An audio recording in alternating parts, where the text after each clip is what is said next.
Hey, what's up, guys? Welcome back. Kellen here again with Droid Life. So OnePlus 6T still in-house. Got that unboxing out of the way. Working on that full review. But before we get there, we know a number of you probably have the phone in hand already, or you may have one on the way. And if that's the case, like with all other major flagship phones, which this is considered, we want to make sure you get the most out of it from the get-go. So we do that with the first 10 things we think you should do. So here we go. First 10 things to do with your OnePlus 6T. We are, of course, starting with the fingerprint reader. The fingerprint reader, not on the back, it is actually in the display. So you should use it. This is one of the big selling features here, right? So if you haven't seen this yet, you can see it kind of lights up down here at the bottom. I'll actually wake the screen so you can see it. So see that? That's the fingerprint reader. It's actually in the display. You just put your finger on there and it unlocks just like any other fingerprint reader.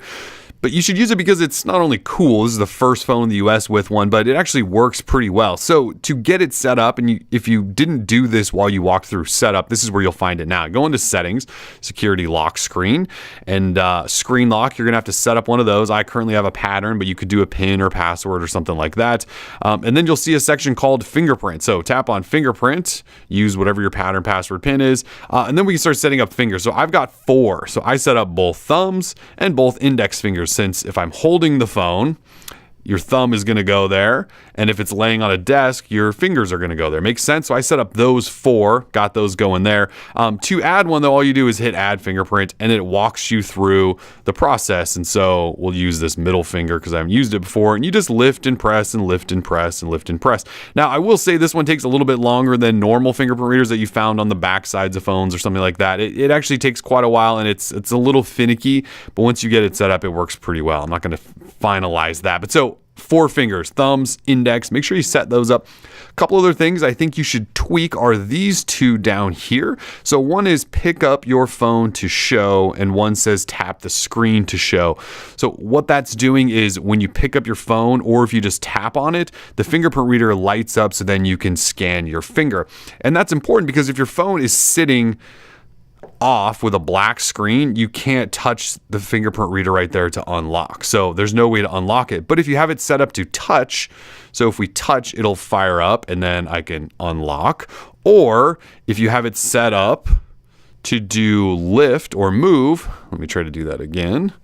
Set up to lift, it'll also come on and then you can unlock it. So that's why those 2 are pretty important. Otherwise, if you don't have those, you'd have to double tap the screen to wake it up or press the button to get to this screen, and that's just an extra step you don't want to do. So again, I would turn both of those on. Now, the other thing you can change here is this fingerprint animation effect. So there is a Cosmos version, which you can see the little animation there. There's a wave animation and a stripe animation. I've been using the wave. I just think it's kind of cooler, but use, whatever you want to use there. You can't turn it off, which is kind of unfortunate because if you're in a dark situation and you try to scan your finger, it actually shoots this like light pulse and kind of can light up a room. But either way, find whichever one works the best for you. So anyway, fingerprint reader with these ambient settings turned on is kind of the best situation. From there, I would say you may as well use their face unlock as well. So face unlock uses the front camera to scan your face and then unlock your phone.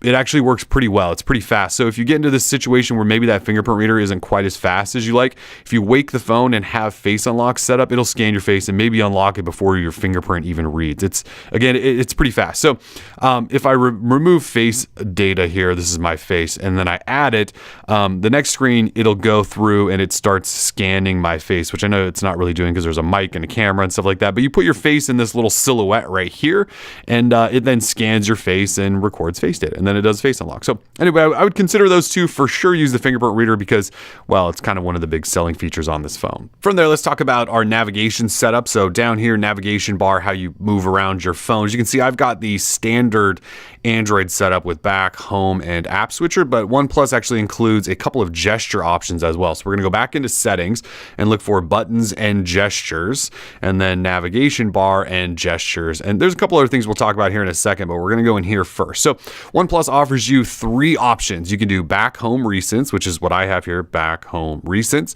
You can do back home or navigation gestures. So back home recents, this is your standard setup. You tap this to get to your app switcher, look around at other apps. If you double tap it, it takes you back to your most recent app. Obviously, there's a back button and a home button. You guys know what those do.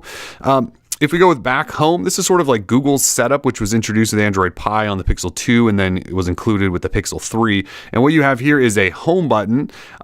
And then if you're in an app, a back button also shows up. So if you go somewhere, you can tap the back button. To get to your app switcher, you actually swipe up on that home button, the little pill button. You can also press and hold and drag it around, and it'll let you slide between apps. I'm not going to fully go into this, but you get how it works. It's kind of Google's version. I'm not a huge fan of it on this particular phone. Seems a little less responsive when you do that swipe up gesture and things like that, but I'll let you decide if it's something you want to use. The third one, though, is navigation gestures, and this is full gesture support. You can see when I enable it, the whole navigation bar at the bottom goes away. And so how that works is then you swipe up from the bottom, and that takes you home. If you're in an app and you want to switch apps, you actually swipe up and hold for a second, and then it takes you into this app switcher UI. Now, if you are in somewhere and need to go back, you actually just swipe up on either the right or left side of center. So center is how you get into this UI or go home. If you want to go back, you can swipe up either over here on the left side or over here on the right side, and that takes you back. So I'll let you to decide what you want. I personally don't like the extra effort it takes to swipe up and down constantly. I'd rather just tap. But again, this is completely up to you. I'm just showing you all three of them. So anyway, that's that. I'm going to move on to the next one. So if we go back a screen here, alert slider. Let's talk about this for a second. So the alert slider is this little guy right here on this upper right corner. So this alert slider, which I showed my unboxing, you can slide it all the way up and that puts you in silent. Slide it into the middle, that puts you on vibrate, and slide it down and that puts you in ring mode. It's a really handy little feature that allows you to go from having sound on your phone to no sound at all just by doing that, rather than, powering your phone up, waking it up, adjusting the volume over here, whatever you need to do. And that actually adjusts the media volume, so that doesn't really work anymore anyway, but it's a really handy little feature that OnePlus has included in their phones for a while. So in here though, there's a couple of settings you can tweak. You can adjust what happens when it's in silent mode. Do you still want your alarms to ring? Do you want media volume to be muted or not? If we go into vibrate, same things. You can decide if you want alarms to still bing through, and then when it's on ring, you can also have it vibrate. So there's a couple options in there, but make sure you're using that. It's this is about the only Android phone with one of those, so you may as well sort of get used to it and figure out how it works. From here, though, there's a quick gestures section. So quick gestures has been on OnePlus phones for quite a while, but they've included some gestures that let you just do some things quickly. Like for one, system gestures up here, flip to mute. If you have an incoming call, you can just flip your phone over like that and it'll mute it. Kind of a cool little feature. There's a 3-fingered screenshot. So on this phone, you can still take screenshots by doing volume down and power for a second, and then it takes a screenshot. But if you have 3-finger gesture enabled, you just swipe with 3 fingers and it also takes a screenshot, which I think is easier than doing the double power button volume thing.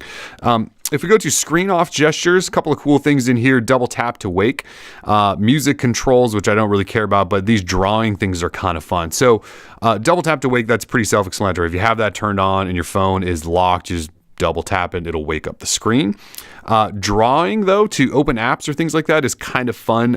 You can have them do whatever. So if I open up Draw O, I can choose, say, open the camera. And then when my screen's off, I draw an O on there, it'll open the camera or record video, or you could have it open a specific app if you want to as well. The only one I currently have enabled is Draw V for flashlight. So I'll show you. If you're in this screen, you just draw V. There is my flashlight. And I draw V again, flashlight off. Makes sense? So cool little gesture trick there. Look through these, see which ones might be the most important to you. Next up, though, is launching your camera and just a couple of camera tips. So from this screen, buttons and gestures, obviously a pretty important section here.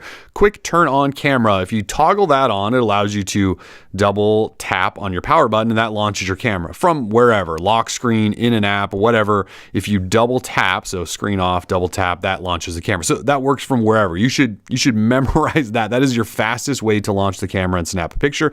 You can customize some other things. I showed you that gesture. You could draw an O and it could launch your camera. Depending on your navigation button setup, I could have like a long press on back, open the camera. OnePlus allows you to do a lot of stuff, but I always found that the double tap on power is the fastest way. Now from in here, navigating this, pretty simple. If you want to switch modes, you can see I've got like video, portrait mode. I just swipe left to right on the screen to get into those. So now I'm in portrait Now I'm in night. I can swipe back and get over to video. Another quick shortcut there is if you actually just swipe up from this area, it shows you all modes. So I could then get over to night, or swipe up and get into pro mode, or swipe back up, get back into photo. So that's kind of just a quick little gesture swipe there to get into all modes. This also allows you to get into your settings. There's not a ton of stuff to tweak in here. I often turn on a grid just so I get my photos lined up properly. You may also want to make sure this OnePlus watermark is turned off. Otherwise, every photo you take will say taken on a OnePlus, and you don't want that. So turn that off. The other things are maybe leave histogram on there. So when you're in pro mode, that's where you find your histogram option. Otherwise, that's pretty much it in terms of adjusting. The other thing I'd point out is this phone does have Google Lens. So if you're into Google Lens and what it does, which is copy text that you point your camera at, searching for products, identifying plants and animals, discovering books and media, or scanning barcodes, this will do that. So there is a little Google Lens icon right over there, and you just tap that and that'll let you scan things. Let's move on over to the home screen. So home screen settings are some things you should set up. First of all, if you want to use a third-party launcher, feel free to install Nova or Action Launcher, one of those. Those are great. The included launcher here isn't bad though. So OnePlus's launcher is sort of like Google's Pixel launcher, just with maybe some less features, but there are some things you should definitely set up. So we're going to long press on this and go into home settings. And from here, the first thing I would make sure that's enabled is swipe down. Well, this first option up here, which says add icon to home screen, what that means is whenever you install a new app, it'll add it to your home screen. I don't want it to do that, so I leave that off. But swipe down, if you enable this, it allows you to swipe down from wherever, and it'll pull your notification area down. So rather than reaching all the way up here and swiping down, when you're on your home screen, you can have it so that I can swipe down. Like I'm way down here, almost in the navigator, or the navigation area. Swiping down does that. So that's what that setting is. I would turn that on for sure.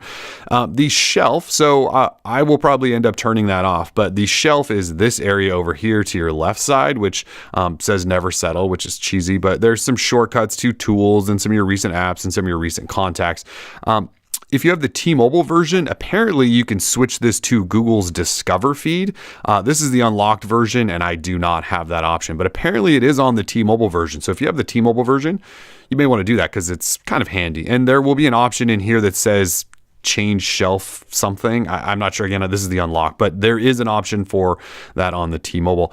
Double tap to lock is a handy one. So if I'm on my lock screen now, I can double tap and that actually locks the phone.